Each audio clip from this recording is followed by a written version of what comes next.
الحمد لله رب العالمين الذي فرض الجمعة للمؤمنين لنكون من الذاكرين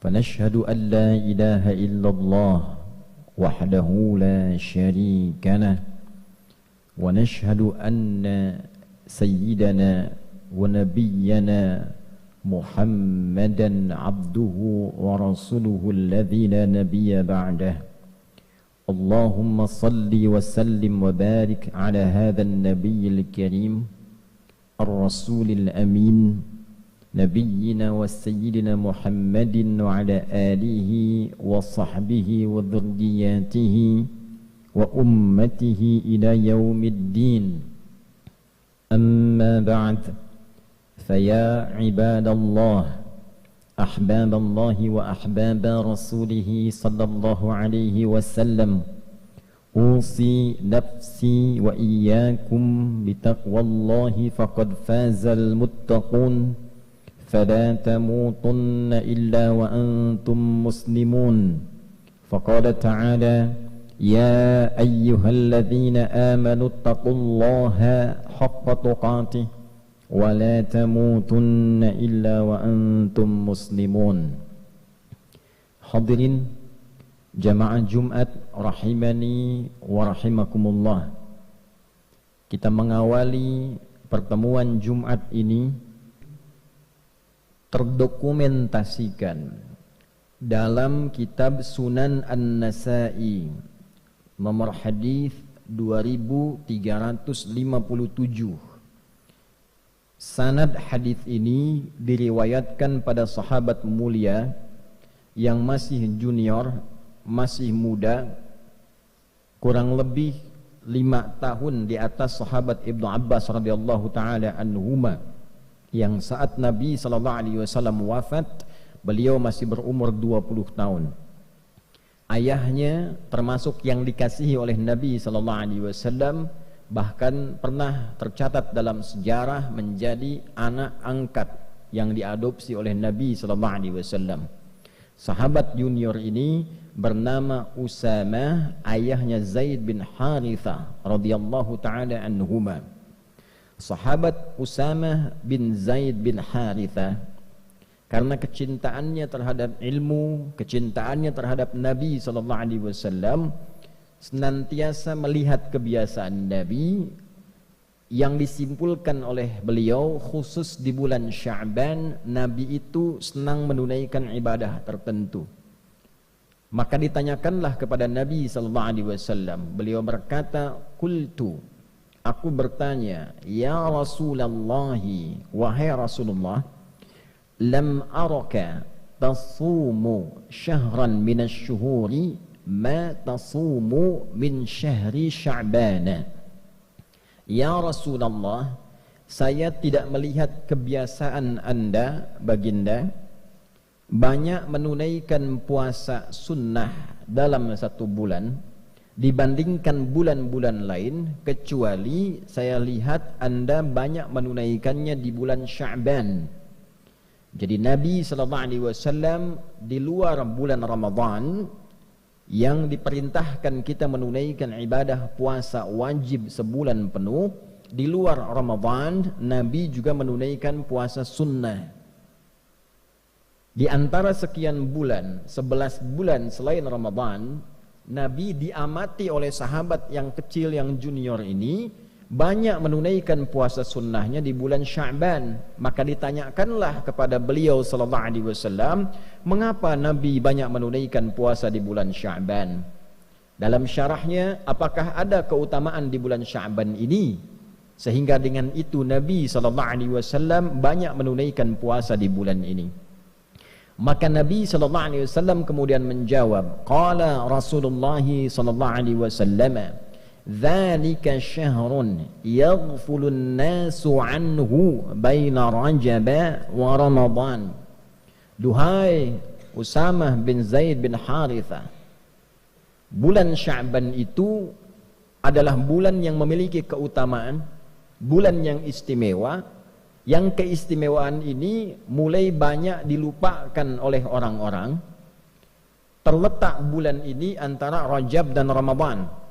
Dalam syarah hadis ini diantaranya disebutkan, diantara makna Nabi menyebutkan Rajab dan Ramadan untuk memberikan kesan bahwa banyak orang Islam itu memberikan perhatian yang luas pada bulan Rajab, memperingati Isra dan Mi'raj, menggali lagi keutamaannya, belajar tentang keutamaan perjalanan Nabi SAW dari Isra kemudian Mi'raj, dituntaskan dengan hikmahnya. Kemudian setelah itu menyiapkan Ramadan sehingga lupa dengan keutamaan Sya'ban yang letaknya ada di tengah-tengah Rajab dan Ramadan. Orang-orang pada masa itu sudah mengetahui bulan Sya'ban itu letaknya antara Rajab dan Ramadan.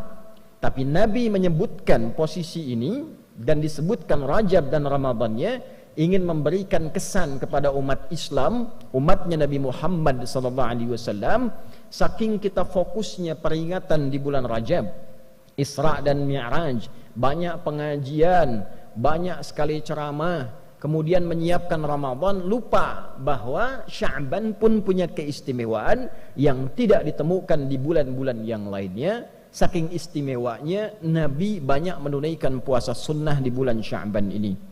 Maka apa keistimewaannya Rasulullah? Wa huwa syahrun turfa'u fihi al-a'malu ila rabbil alamin wa uhibbu an yurfa'a 'amali wa ana sha'imun. Di bulan Sya'ban itu adalah bulan istimewa, waktu saat amalan-amalan kita ditampakkan di hadapan Allah Subhanahu wa ta'ala. Tentu Allah itu sebelum ditampakkan pun sudah mengetahui sifatnya maha. Sebelum dilakukan, sedang dilakukan, setelah dilakukan, Allah maha mengetahui seluruhnya. Tapi disebutkan kalimat-kalimat seperti ini, itu ada maknanya, ada syarahnya. Kalau kita mengaji di ilmu hadis, disebutkan kalimat-kalimat semacam ini untuk menunjukkan bahwa waktu itu begitu istimewa, keadaan itu begitu istimewa. Saking istimewanya amal-amal kita itu disebutkan walaupun sudah diketahui. Misal kita ingin berikan gambaran, menteri-menteri dalam kabinet misalnya bekerja, dia melakukan riset, analisa, penelitian, misalnya di bidang ketahanan pangan, menyiapkan ketahanan pangan terbaik, padinya, untuk ternaknya dan sebagainya. Nah, presiden sudah melakukan riset terlebih dahulu. Sebelum menterinya bekerja, presiden menugaskan orang-orang tertentu, coba pelajari di lapangan bagaimana. Jangan sampai nanti menterinya presentasi ternyata tidak sesuai dengan data di lapangan. Maka ketika menterinya presentasi di hadapan presiden, kemudian disebutkanlah hasilnya sesuai, hasilnya bagus. Yang luar biasa, sebelum menterinya presentasi, disampaikanlah kemudian catatan-catatan menteri itu di hadapan presiden, misalnya oleh sekretaris kabinetnya, oleh menteri koordinatornya, disebutkan ini catatannya bagus, penelitiannya bagus, hasilnya bagus, datanya benar. Tentu ketika disebutkan prestasi-prestasi yang baik ini, bukankah perasaan menterinya nyaman?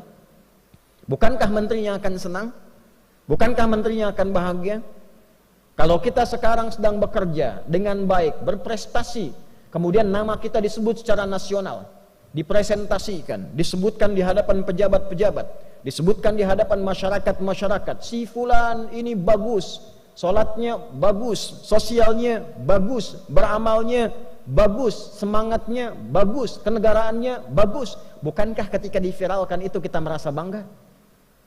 Kita merasa senang? Sekarang orang masuk koran sudah senang, orang viral sudah senang, orang disebut-sebut sudah senang. Nah, ini ada waktunya nama dan amal kita disebut-sebut di hadapan Allah. Si fulan amalnya begini, si fulan salatnya begini, si fulan baca Qur'annya begini, si fulan sedekahnya begini. Disebutkan di hadapan Allah, sekalipun Allah sudah mengetahui itu semua, untuk memberikan petunjuk kepada kita bahwa nama kita sedang disebut, amal kita sedang diagung-agungkan, amal kita sedang dievaluasi. Maka Nabi SAW memberi contoh kepada kita, saya akan sangat merasa senang dan gembira ketika amal saya ditampakkan di hadapan Allah, disebut-sebut, dievaluasi, saya sedang dalam keadaan menunaikan puasa. Hadirin, sekarang kita masuk pada syarahnya dengan singkat tentang hadis ini. Ada 3 pokok yang terkait dengan syarah hadis dimaksudkan.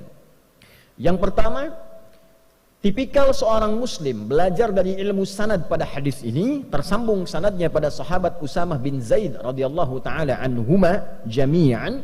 Ini sahabat anak muda, pelajar. Jadi kalau Nabi usia 43 tahun, beliau baru lahir. Nabi diangkat jadi Nabi sallallahu alaihi wasallam, diberikan bekal oleh Allah selama 3 tahun 6 bulan. Bekal, belum berdakwah secara luas, ini anaknya baru lahir. Nabi berdakwah, tinggal di Mekah kurang lebih berdakwah. Setelah fase 3 tahun, 10 tahun. 10 tambah 3, 13 tahun. Berarti anak ini usianya baru 10 tahun. Tapi 10 tahun ini senang dengan ilmu. Membersamai Nabi SAW. Belajar kepada Nabi, belajar dengan benar, belajar Qur'annya, belajar salatnya. Yang hebat, anak ini sampai ingin tahu kebiasaan Nabi. Ini memberikan pesan kepada kita dalam ilmu sanad, kalau ada orang pintar, orang hebat, orang soleh, dekati dia, lihat kebiasaannya, lihat bagaimana ia beraktivitas, supaya minimal kita mendapatkan kesolehan dan kepintarannya. Lihat bagaimana cara dia belajar, lihat bagaimana cara dia beribadah, lihat bagaimana cara dia berinteraksi dalam kehidupan sosial. Dulu semua sahabat Nabi begitu. Yang ingin dapat percikan berkah ilmu dari Nabi, maka mereka akan melihat bagaimana Nabi belajar, dibimbing oleh Allah Subhanahu wa taala melalui malaikat Jibril. Itu ditiru kemudian. Ketika Nabi menyampaikan, langsung dipraktikkan. Maka hasilnya seperti sahabat Ali bin Abi Thalib radhiyallahu taala anhu, sahabat Abu Hurairah radhiyallahu taala anhu, Salman Al-Farisi radhiyallahu taala anhu, yang kecil-kecil seperti Abdullah bin Abbas radhiyallahu taala anhuma, Abdullah bin Umar radhiyallahu taala anhuma, Abdullah bin Amr bin Al-As radhiyallahu taala anhuma, termasuk sahabat Usama bin Zaid bin Harithah radhiyallahu taala anhuma jami'an. Kalau belum dapat pintarnya, dapat solehnya. Rajin ke masjidnya, rajin bacaan Qur'annya. Kalau sudah soleh dulu, ilmu pasti datang. Karena syarat ilmu mudah diberikan oleh Allah adalah hadirnya kesolehan dalam diri kita, mantapnya hati kita menerima cahaya. Wattaqullah wa yu'allimukumullah. Tingkatkan takwamu kepada Allah, baru Allah tanamkan, ajarkan, pahamkan pengetahuan pada diri kita. Yarfa'illahu alladhina amanu minkum walladhina utul ilma darajat. Kalau ingin diberikan ilmu utul ilma, maka tambahkan imannya dulu. Rajin tahajudnya, rajin zikirnya, rajin salawatnya pada Nabi SAW. Semangat dalam belajarnya, semangat dekati Allah. Kalau sudah dekat dengan Allah, diberikan apa yang kita inginkan, termasuk ilmu. Nah, inilah Usama bin Zaid bin Harithah radhiyallahu taala anhuma jami'an. Maka dalam ilmu sanad, tidak cukup kita mendengarkan matan isi hadis. Lihat orang yang meriwayatkan hadisnya, siapa mereka? Ada yang di bidang militer, ada yang di bidang kamtibmas, ada yang di bidang niaga, bisnis, ada yang di bidang pengetahuan, ada yang di bidang rumah tangga. Pelajari siapa mereka, bagaimana mereka mengambil ilmu dari Nabi sallallahu alaihi wasallam. Nah, sahabat ini karena melihat kebiasaan Nabi di bulan Sya'ban, artinya apa? Beliau ini orang yang rajin mengamati perilaku Nabi. Karena rajin mengamati perilaku Nabi, dekatlah dengan Nabi dan mendapatkan percikan keberkahan dari keberkahan Nabi sallallahu alaihi wasallam. Maka di era Umar bin Khattab radhiyallahu taala anhu saat menjadi khalifah, beliau presiden, punya Baitul Mal, pusat ekonomi, pusat harta. Pada waktu-waktu tertentu dibagikan ke semua rakyatnya. Jadi beliau melihat potensi di wilayahnya, di negara yang dipimpinnya. Apa saja sumber dayanya, apa saja yang diolahnya, dikumpulkan di pusat kumpulan harta namanya Baitul Mal. Setelah itu diberikan kemudian kepada rakyatnya secara merata, sesuai dengan porsi, kebutuhan, dan keutamaannya. Setiap bulan semua rakyat dapat santunan. Yang belum bisa kerja dapat modal, dapat bimbingan. Yang yatim dirawat, yang kehilangan suami dirawat juga. Negara hadir membersamai. Satu kali anaknya Umar bin Khattab radhiyallahu taala anhu mendapat bagian. Ketika dibagikan, setelah itu Usamah bin Zaid dapat bagian juga. Ternyata bagiannya Usamah bin Zaid itu 2 kali lipat dari anaknya Umar bin Khattab, yaitu Abdullah bin Umar bin Khattab radhiyallahu taala anhuma. Anak presiden dapat bagian Baitul Mal, ya, karena presidennya juga tidak tampil dengan kekayaan, hidupnya sederhana. Walaupun orangnya jenius, pintar, hidupnya sederhana, rumahnya sederhana, anaknya pakai baju banyak tambalan dalam bajunya. Dapat santunan dari negara untuk menunjukkan negara hadir dengan porsi yang sama. Walaupun anak presiden, rakyat juga. Walaupun anak seorang pemimpin, sama dengan rakyat juga. Bajunya sama, tertawa bersama, duka bersama. Tapi ternyata ada anak lain yang bukan anak presiden, porsinya mendapatkan 2 kali lipat dari anak presiden. Ini menarik. Maka anaknya bertanya kepada bapaknya yang presiden, "Wahai ayahanda, kenapa Usamah mendapatkan bagian lebih daripada saya 2 kali lipat?" Maka kata Umar bin Khattab radhiyallahu taala anhu, karena Usamah bin Zaid itu lebih dekat hubungannya dengan Nabi, lebih dicintai oleh Nabi. Artinya apa? Nabi lebih mengetahui keadaan Usamah dibandingkan dengan anaknya Umar. Porsi kebutuhannya, kehidupannya bagaimana, lebih dicintai oleh Nabi. Dan bapaknya Usamah lebih dekat kepada Nabi dan lebih dicintai oleh Nabi dari bapakmu. Bayangkan, Umar bin Khattab, seorang pemimpin, beliau jadi presiden di era itu, mengatakan pada anaknya, bapaknya Usamah lebih dicintai dan dekat dengan Nabi. Usamahnya lebih dicintai dan dekat dengan Nabi dibandingkan dengan engkau dan dibandingkan dengan bapakmu. Artinya apa? Persahabatan begitu erat, persahabatan begitu mulia. Usamah sudah tidak ada bapaknya, diperhatikan oleh Umar melebihi anaknya sendiri karena ia punya beban kehidupan di atas beban anaknya. Itulah ilmu sanad. Jadi intinya, kalau kita memperhatikan dengan baik, belajar dengan baik, ikut orang soleh dan pintar, maka kita akan dapatkan keberkahannya. Yang kedua, hadirin dengan cepat, di dalam hadis ini juga menyampaikan keutamaan bulan Sya'ban. Sekarang kita masih di tanggal 8. Kurang lebih ada 2 pekan lebih, masih ada 12 atau bahkan 21 hari ke depan. 21 hari masih ada keutamaannya. Setiap harinya, nanti di pertengahan bahkan malamnya, seluruh amal kita di bulan ini dibentangkan oleh malaikat, dibacakan, ditampilkan, disampaikan di hadapan Allah Subhanahu wa taala. Jadi malaikat membacakan, si fulan, ya Allah, hamba-Mu baca Al-Quran di hari ini. Si fulan berzikir, si fulan salawat pada Nabi Muhammad sallallahu alaihi wasallam. Si fulan meningkatkan bacaan Al-Qurannya. Maka dari itu kita siapkan dengan semangat di bulan di bulan Sya'ban ini, siapkan amalannya, siapkan peningkatannya, siapkan semangatnya, karena nama dan amalan kita disebut-sebut di bulan ini. Yang ketiga, Nabi mengajarkan kurikulum persiapan Ramadan di bulan Sya'ban. Ayat puasa turunnya bukan di bulan Ramadan. Ayat puasa turun di bulan Sya'ban di tahun kedua Hijrah. Ulama kemudian menyimpulkan mengapa turun di bulan Sya'ban, sebagai persiapan bagi umat Nabi Muhammad sebelum masuk ke bulan Ramadan yang lebih istimewa daripada bulan Sya'ban. Karena Ramadan istimewa. Ramadan siang malamnya ada ampunan, siang malamnya ada rahmat, siang malamnya disebut-sebut kita, siang malamnya diberi peluang dibebaskan dari neraka. Lebih istimewa dari Sya'ban. Karena itulah Sya'ban kita berlatih menyiapkan diri untuk sampai ke bulan Ramadan. Apa latihan terbaiknya? Menunaikan puasa. Supaya saat Ramadan tidak kaget puasa sebulan penuh, maka kita perbanyak puasa di bulan Sya'ban ini. Yang sudah Senin dan Kamis, Senin puasa, Selasa istirahat, Rabu puasa lagi, Kamis puasa, Jumat istirahat, Sabtu bisa istirahat, Ahad bisa istirahat. Perbanyak, yang penting perbanyak. Senin puasa lagi. Yang sudah terbiasa nanti Ayyamul Bid, Senin Kamis tambah puasa Daud, Senin puasa, Selasa istirahat, Rabu puasa, Kamis istirahat, Jumat puasa, demikian sebelum sampai ke bulan Ramadan. Kalau sudah begitu, fisik kita terbiasa, masuk Ramadan siap sebulan penuh, kita sudah terbiasa beramal, siapkan kurikulum dari sekarang. Berapa banyak yang akan dibaca di bulan Ramadan, berapa kali khatam, berapa banyak infak, berapa banyak kita salawat, siapkan dari sekarang supaya Ramadan kita sudah tangguh menghadapi bulan-bulan, hari-hari, waktu-waktu, malam-malam yang penuh dengan keistimewaan di sisi Allah Subhanahu wa taala. Itulah keutamaan bulan Sya'ban. Semoga kita dilindungi, diberikan hidayah, diberikan taufik oleh Allah Subhanahu wa taala untuk mau meningkatkan amal di bulan Sya'ban ini. Insyaallah pekan depan masuk insyaallah ke nisfu Sya'ban. Maka khususnya di malamnya perbanyak ibadah kepada Allah, perbanyak solatnya, perbanyak istighfar, perbanyak baca Al-Quran, dan semoga sesuai hadis Nabi SAW yang sahih, di malam pertengahan Sya'ban, nisfu Sya'ban, Allah menelisik ke dalam sampai ke hati kita.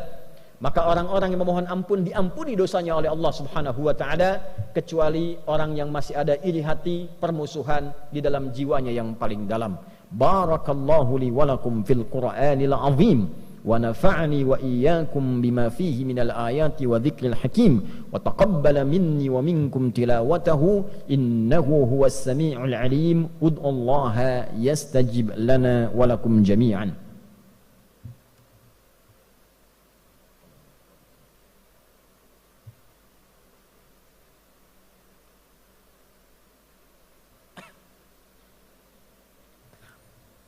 الحمد لله والصلاة والسلام على رسول الله نبينا وسيدنا محمد بن عبد الله وعلى آله وصحبه ومن والاه. نشهد أن لا إله إلا الله وحده لا شريك له ونشهد أن محمدا عبده ورسوله الذي لا نبي بعده. اللهم صل وسلم وبارك على هذا النبي الكريم الرسول الأمين نبينا وسيدنا محمد وعلى آله وصحبه وذرياته وأمته إلى يوم الدين. فيا عباد الله قال تعالى يا أيها الذين آمنوا اتقوا الله حق تقاته ولا تموتن إلا وأنتم مسلمون. وقال تعالى إن الله وملائكته يصلون على النبي يا أيها الذين آمنوا صلوا عليه وسلموا تسليما. اللهم صل وسلم وبارك على هذا النبي الكريم الرسول الأمين نبينا محمد وعلى آله وصحبه أجمعين. ربنا لا تدع لنا في مقامنا هذا وفي كل مقام ذنبا إلا غفرته ولا هما إلا فرجته ولا دينا إلا قضيته ولا مريضا إلا شفيته ولا عاسرا إلا يسرته ولا حاجة من حوائج الدنيا والآخرة فيها لك رضا وفيها لنا الصلاح إلا قضيتها يا أرحم الراحمين. Ya Allah, jika ada pendosa di Jumat ini ampuni dosanya. Jika ada yang sakit mohon angkat dan sembuhkan penyakitnya. Jika ada yang mengalami kesulitan mohon angkat dan hilangkan kesulitannya. Jika ada yang tengah gelisah mohon tenangkan hatinya. Jika ada yang sampai Jumat ini diliputi utang piutang limpahkan luasan rizki kepadanya untuk melunasi utang-utangnya. Allahumma barik hadzal makan wa hadzal ma'had ma'had mira ya arhamar rahimin tamamal mubarakah kama barakta kullal amakinil qadimah wal haliyah wal mutaqaddimah ya arhamar rahimin. Ya Allah, anugerahkan keberkahan kepada pesantren ini, pesantren Mira, dan seluruh tempat-tempat yang baik yang pernah Engkau berkahi di muka bumi ini. Allahumma hafadz biladana Indonesia waj'alha baldatan thayyibatan wa anta tardaha. Ya Allah, mohon negeri kami Indonesia dijaga ya Allah. Jagalah negeri kami ini, jadikan negeri kami negeri yang makmur, negeri yang baik yang Engkau ridai. Allahumma hafadz umara'aha wa ru'asa'aha waj'alhum ya Allah minal 'udala liyukhaffifu hisabahum yaumal qiyamah. Ya Allah, mohon jaga para pemimpin kami dari level atas sampai yang bawahnya. Sehatkan mereka, kuatkan mereka, bimbing mereka agar bersikap adil dan baik dalam menjalani kepemimpinan untuk meringankan hisab mereka di akhirat kelak. Allahumma hafadz ulama'ana waj'alhum mukhlashina lakad-din. Ya Allah, mohon jaga para ulama kami, ikhlaskan mereka dalam berdakwah, berikan kemampuan mencerahkan umat, jauhkan dari perpecahan ya arhamar rahimin. Allahumma yassir lana wa la tu'assir alaina waj'alna hamalatal Qur'anil Karim waj'alil Qur'ana sahiban lana fid dunya wa syafi'an lana fil akhirati ya arhamar rahimin. Ya Allah, jadikan kami semua termasuk ahli-ahli Al-Quran, terutama ya Allah keluarga besar pesantren ini jadikan termasuk ahli Al-Quran. Jadikan ya Allah Al-Quran sebagai teman kami di dunia, syafaat bagi kami di akhirat, cahaya bagi kami di alam kubur kami ya arhamar rahimin. Allahumma ashtaqna bi Rasulillahi sallallahu alaihi wasallam la tahrimna al-liqa ma'al Mustafa sallallahu alaihi wasallam yawmal qiyamati fi jannatikal firdausil a'la ya arhamar rahimin. Ya Allah, anugerahkan ya Allah dari kerinduan kami kepada Nabi Muhammad sallallahu alaihi wasallam, kesempatan untuk berjumpa dengan beliau, kesempatan ya Allah untuk bersua dengan beliau, kesempatan untuk tinggal di surga Firdaus dan bersamai oleh Rasulullah sallallahu alaihi wasallam. Rabbana atina fid dunya hasanah wa fil akhirati hasanah wa qina adzabannar bi fadlika subhana rabbika rabbil izzati amma yasifun wa salamun alal mursalin wa akhiru da'wana anil hamdulillahi rabbil alamin. Ibadallah, innallaha ya'muru bil 'adli wal ihsan wa ita'i dzil qurba wa yanha 'anil fahsya'i wal munkari wal baghi ya'idzukum la'allakum tadhakkarun wa la dzikrullahi akbar wallahu ya'lamu ma tasna'un. Aqimus shalah yarhamukumullah.